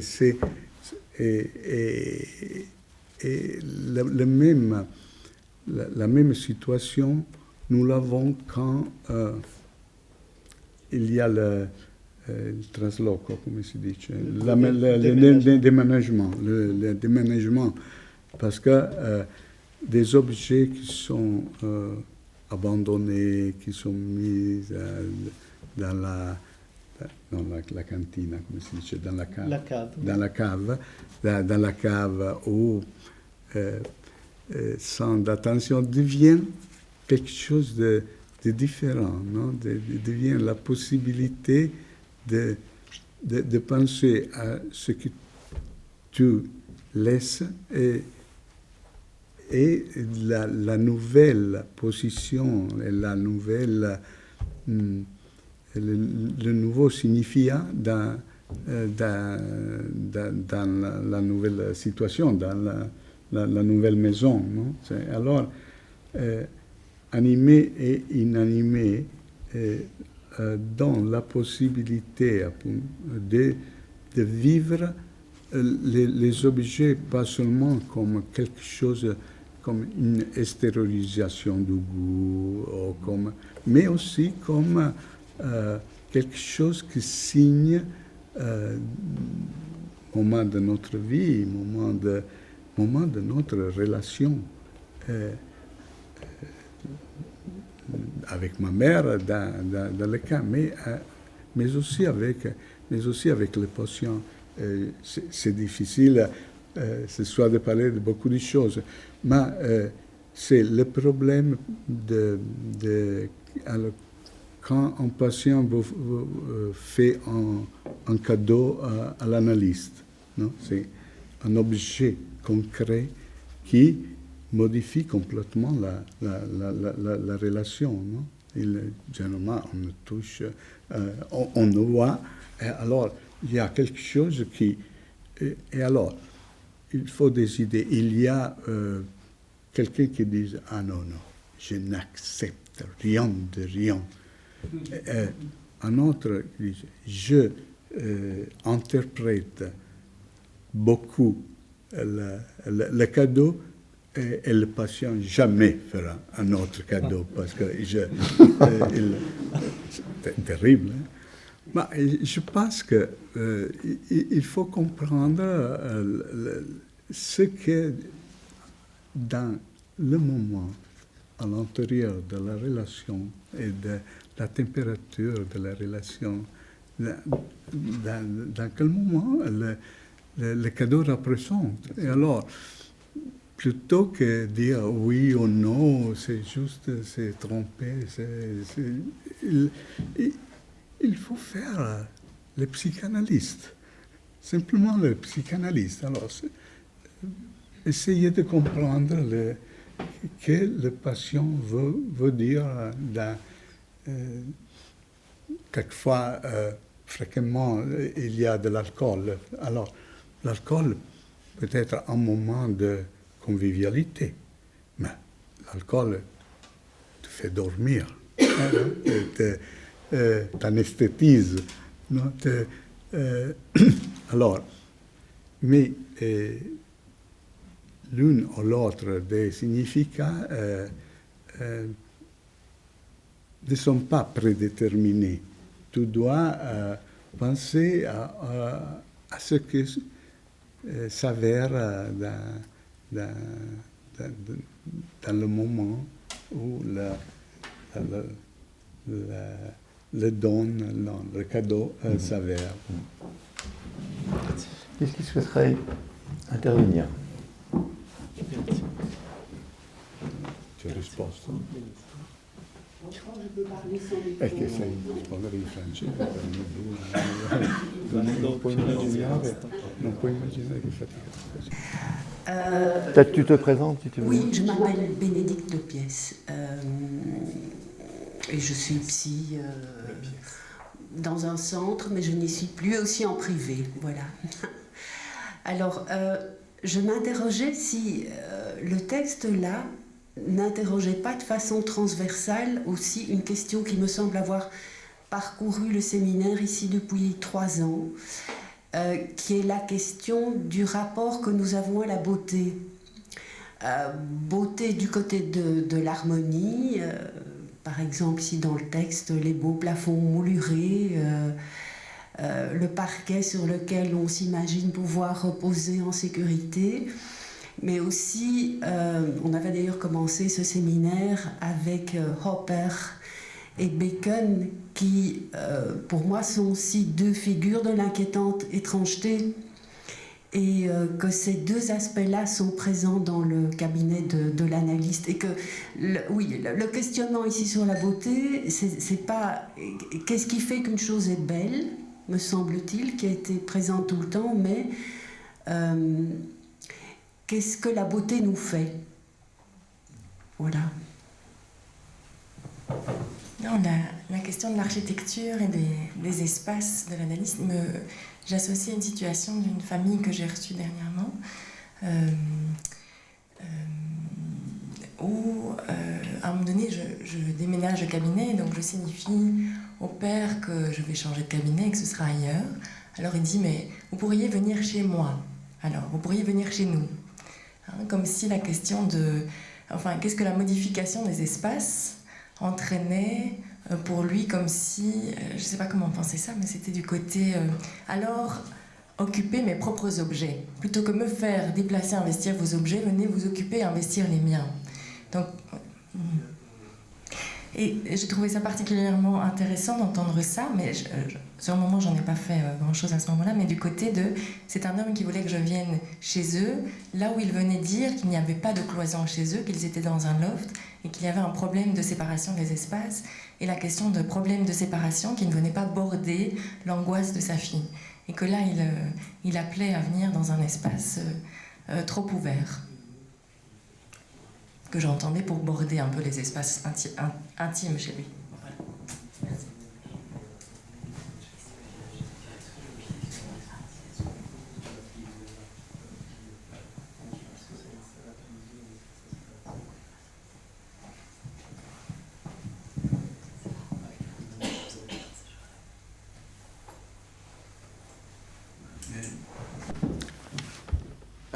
À propos de la beauté,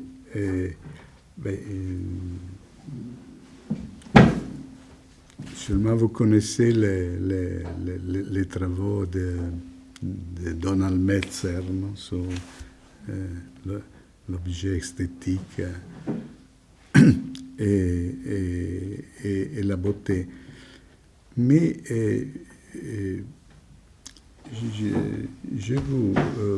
vais vous proposer la même situation où un patient dit « Oh, le plafond est merveilleux, etc. etc. » Et l'autre dit « Ah non, mais trop de fioritures, c'est pas réel. » La réalité, c'est une autre chose. Non? Et alors, je pense que la beauté est la possibilité de donner, je parle comme pour l'expérience d'analyse, de donner aux patients la liberté, non, d'exprimer son goût.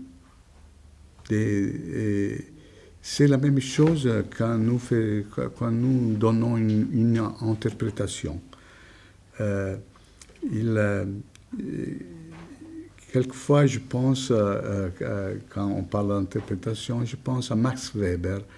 Max Weber disait qu'il faut avoir est très important la conviction, l'éthique de la conviction que tu fais, mais est encore plus important l'éthique des conséquences. Et il dit que c'est pas plus important que tu penses qui est juste, que tu dois faire, etc., mais quelles sont les conséquences de ce que tu penses juste, etc., etc. Non? Je pense que notre interprétation, c'est pas important de comprendre si sont justes ou non, mais si dans quel moment le patient peut goûter ou non cette interprétation. C'est pour la faire sienne, la faire devenir sienne ou non. Les Kleiniens parlent de timing, non? Mais ce n'est pas seulement un problème de timing, c'est un problème de respecter les tons, les rythmes, la capacité d'introjection, de symbolisation du patient, mais dans quel moment-là? Et si le patient n'accepte pas ou critique l'interprétation, il faut écouter très bien ça, parce que c'est la possibilité de comprendre mieux ce que s'avère dans la relation entre le patient. Et alors, je pense, pour retourner à le terme beauté, je pense que la parole respect et attention à l'autre sont les pierres fondamentales pour arriver à une situation de beauté qu'on divise, partagée, de beauté partagée. Et la collègue a parlé de conjonction et de séparation. Non? Et c'est tout le problème de la séparation, de la sensation de solitude, d'abandon qui fréquemment nous avons avec nos patients est centrale. Et c'est important d'éviter, je dis aux candidats beaucoup de fois, il faut faire de l'attention à interpréter la séparation du week-end. Et il est devenu quelque chose d'automatique, non? Dans le week-end, il faut mettre toutes les séparations de l'histoire, toutes les fantasies de séparation. c'est pas vrai. Quelquefois oui, mais beaucoup de fois non. Et alors, tout ce qui est automatique, tout ce qui est mécanique, tout ce qui est prédéterminé, je pense que fait mal à l'analyse, fait mal aux patients, mais fait mal à l'analyste.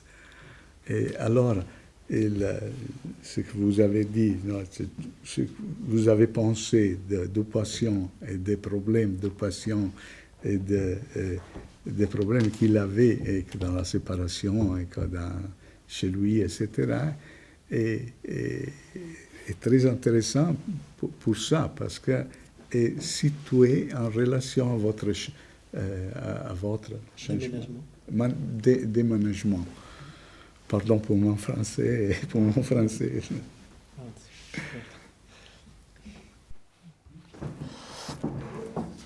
Je profite du trajet pour dire que par rapport à la beauté, je pense que la lumière et les sons ou le silence sont particulièrement des moments où cette expérience-là se rejoue.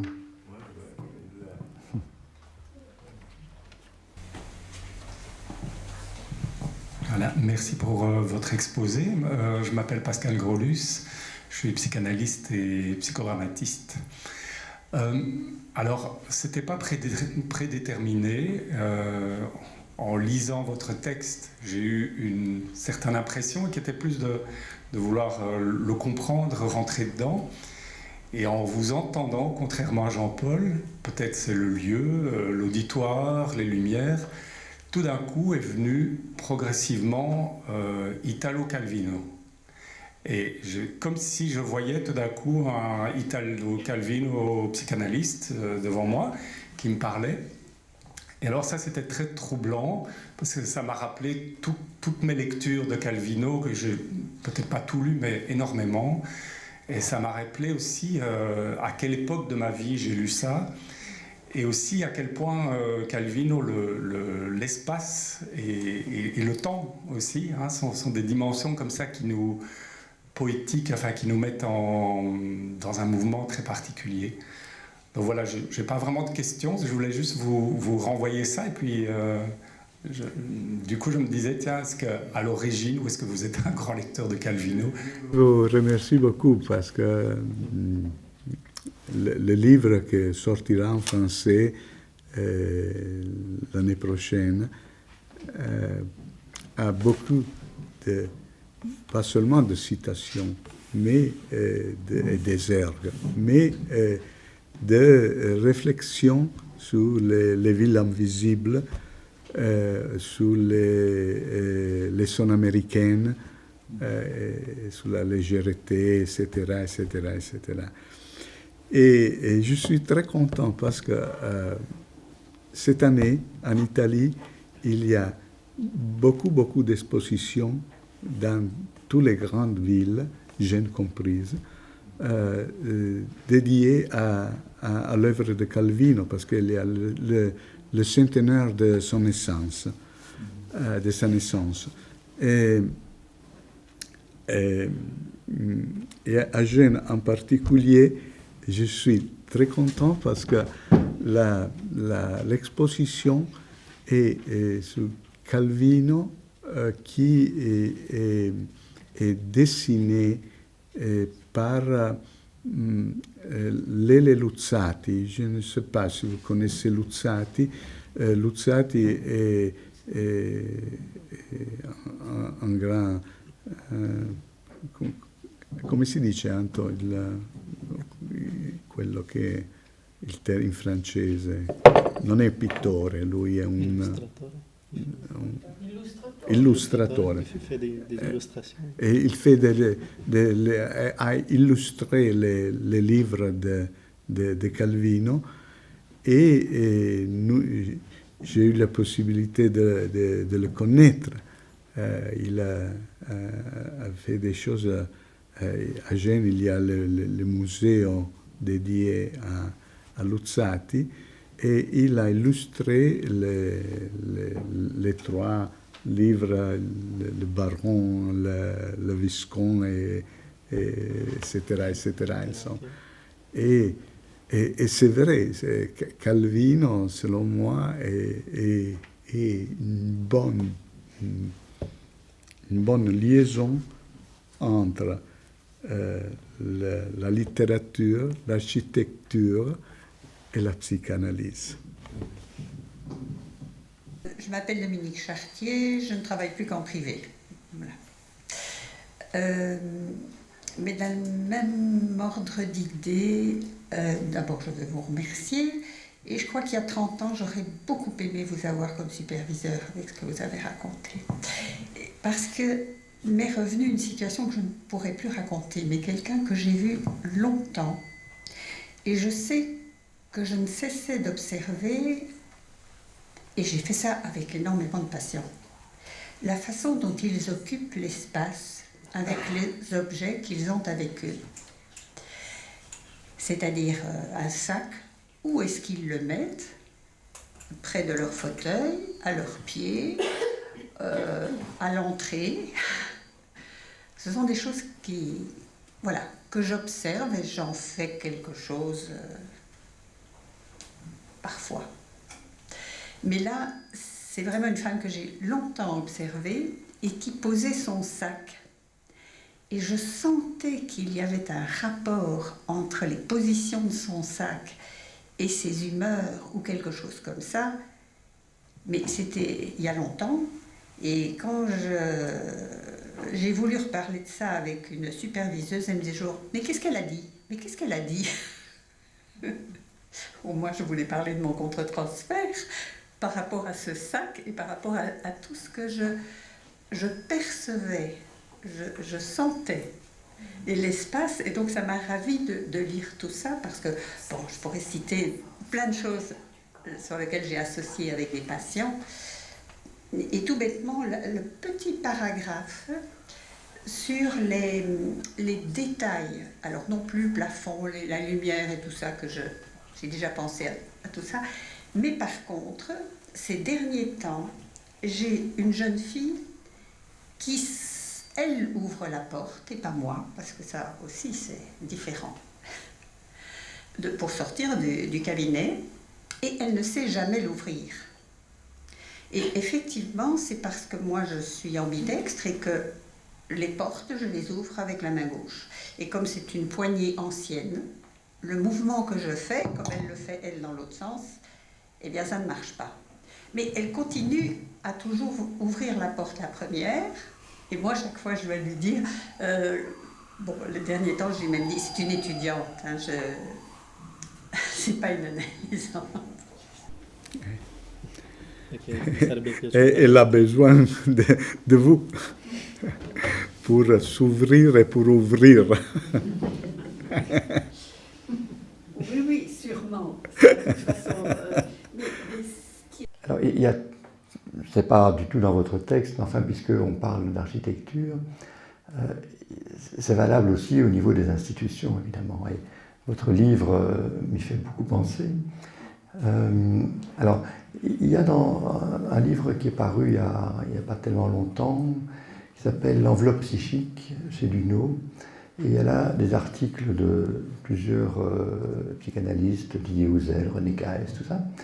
Et alors il y a un article de Jean-Pierre Pinel, qui est un psychanalyste français, qui est décédé il n'y a pas très longtemps, c'est je crois son dernier article, et il parle des supervisions qu'il fait dans les institutions. Et l'article était centré sur justement les enveloppes de l'architecture des bâtiments. Et il parlait de deux situations en particulier. Une première situation où une très vieille institution avait reçu de l'argent et avait décidé de rénover les bâtiments. Une institution qui accueille des adolescents. Et en particulier, les architectes avaient fait aménager le bâtiment qui est le lieu de vie, et puis le bâtiment qui est plus le travail thérapeutique, des salles d'animation, etc. Et les deux reliés par une passerelle. Et c'était très beau. Mais les adolescents ne voulaient pas passer sur la passerelle. ils avaient le vertige, ça les angoissait, ils ne voulaient pas. Alors il y a eu 2 camps dans les éducateurs qui voulaient forcer les adolescents à traverser la passerelle, et ceux qui disaient mais non, on va faire un détour. Voilà. Et donc il y a eu un travail de supervision institutionnelle sur cette question à partir de l'architecture pour que l'éducateur puisse se rendre compte que l'architecture, c'est dépositaire de toute une série de parts. Voilà. Et l'autre exemple qu'il donnait, c'était un peu la même chose, mais en plus petit. Donc il y avait une cuisine qui était un peu petite, un peu pas terrible, sombre. Et ils ont décidé d'enlever le mur entre la cuisine et le lieu où les jeunes mangeaient. Ils ont fait la grève. Ils ne voulaient plus aller dans cette pièce. Ils voulaient qu'on reconstruise les murs. Voilà. Et donc, je trouve, pour dire que ça se prolonge un peu votre article, que ça se joue aussi au niveau des groupes et des institutions, et que très souvent, on est avec nos idées et on ne tient pas compte suffisamment et on ne demande pas aux personnes intéressées qu'est-ce qu'ils en pensent vraiment, hein, pour autant qu'ils puissent être... Voilà. Et alors, une troisième petite vignette, là, mais ça c'est personnel. Il y a une collègue qui travaille dans une institution et qui me parle d'une jeune fille qui a 12 ans. Et donc, dans leur institution, ils ont trois lieux, d'après ce qu'elle me dit. Les petits, les moyens et les adolescents.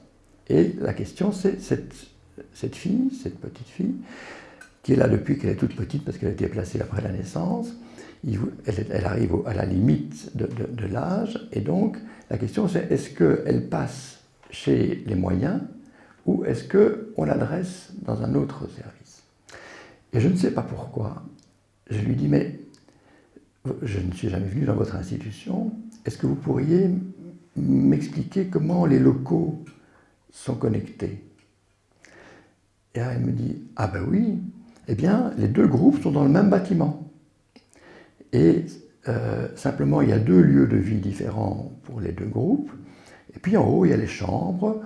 Et certaines chambres, c'est plus celles qui sont dans un groupe et plus dans l'autre. Et l'équipe éducatrice de nuit et de week-end est la même pour les 2. Et donc, c'était une fille, une petite patiente, il y avait eu plusieurs essais de familles d'accueil qui avaient à chaque fois échoué. Et donc, ils étaient très très inquiets, et comme en plus il y a une certaine rivalité, disait-elle, enfin, entre les 2 équipes, la question c'était qu'est-ce qui serait le mieux. Et donc, quand elle a réalisé qu'en fait, il y avait très peu de différence entre les 2 groupes, la différence était dans sa tête et dans le fonctionnement des équipes, mais simplement le fonctionnement des équipes qui était adapté à des classes d'âge différentes pour l'essentiel. Et que donc cette question se transformait au fond, quel intérêt de rester dans une enveloppe géographique qui est à peu près la même, ou de passer dans une autre enveloppe géographique. Et donc, elle est repartie avec l'idée qu'au fond, la question avec laquelle elle venait, elle repartait avec une question qui était différente, parce qu'elle n'avait pas réalisé que l'impact de l'organisation géographique des différentes... Voilà.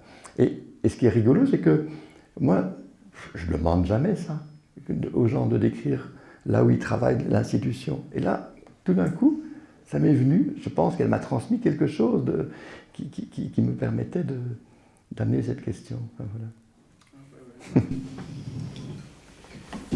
Mais le problème de l'espace et de la connexion ou la déconnexion des espaces à l'intérieur des lieux et de l'institution est, selon moi, central.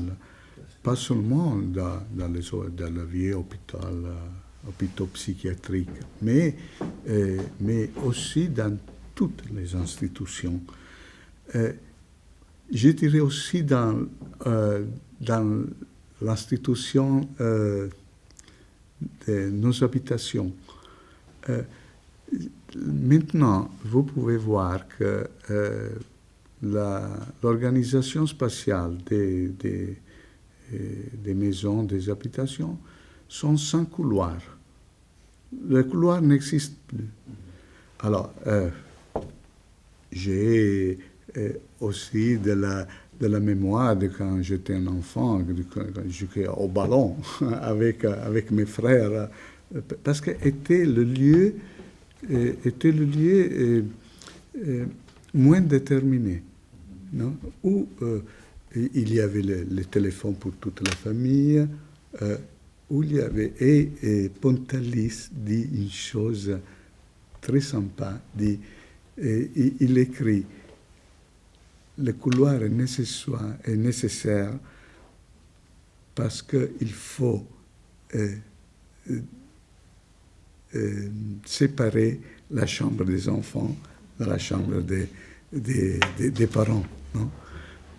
Et puis, mais était aussi le lieu de la conjonction des différents espaces familiales. Maintenant, n'existe plus. N'existe plus dans les nouvelles maisons come si chiama l'anticamera, l'ingresso, l'entrée. Maintenant, tu entres directement dans une grande salle. Hein? Et était important parce que permettait d'avoir le temps pour connaître une situation nouvelle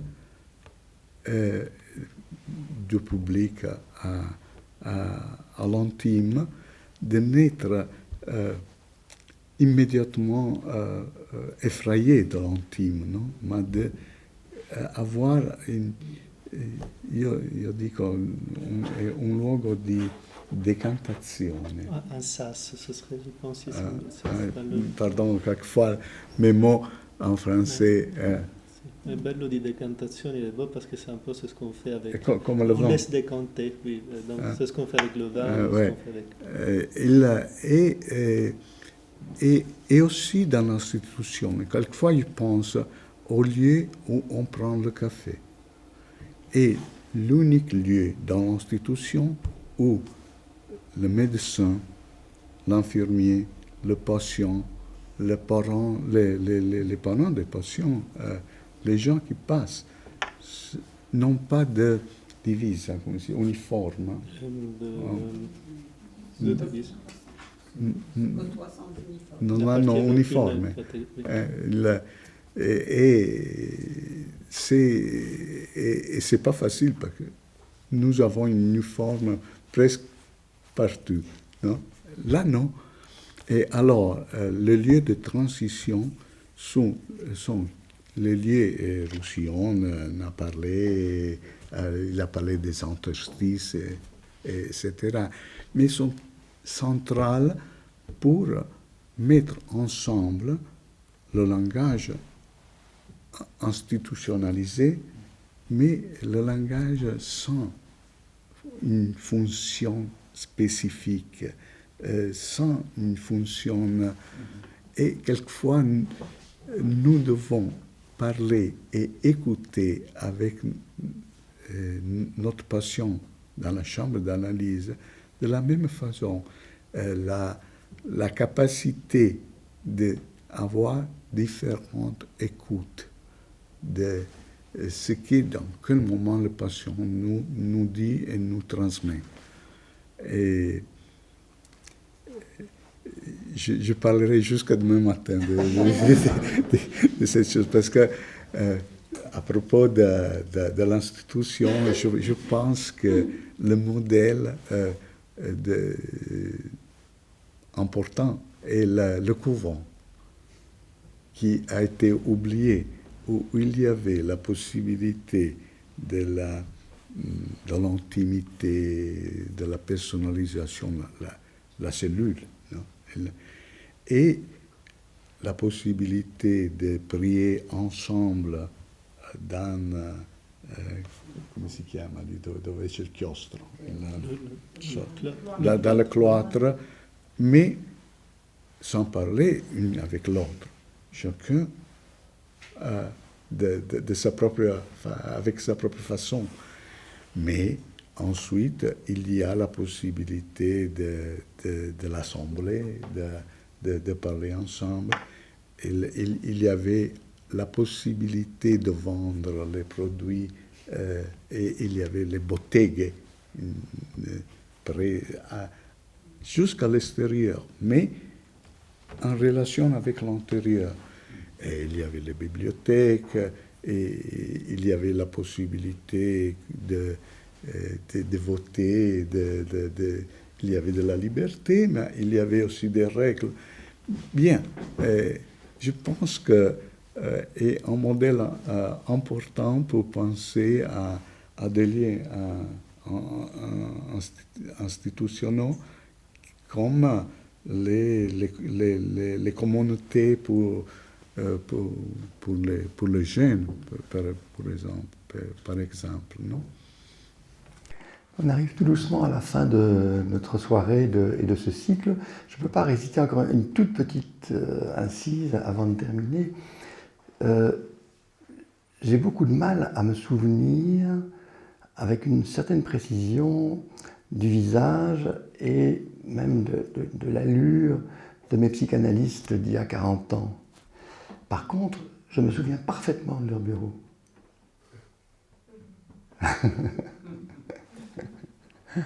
Voilà, une figure de la mémoire. Donc merci beaucoup Cosimo pour ce très bel exposé, toute la discussion. Merci à vous. C'est vrai qu'on aurait facilement pu continuer encore longuement, mais merci beaucoup pour tout cela.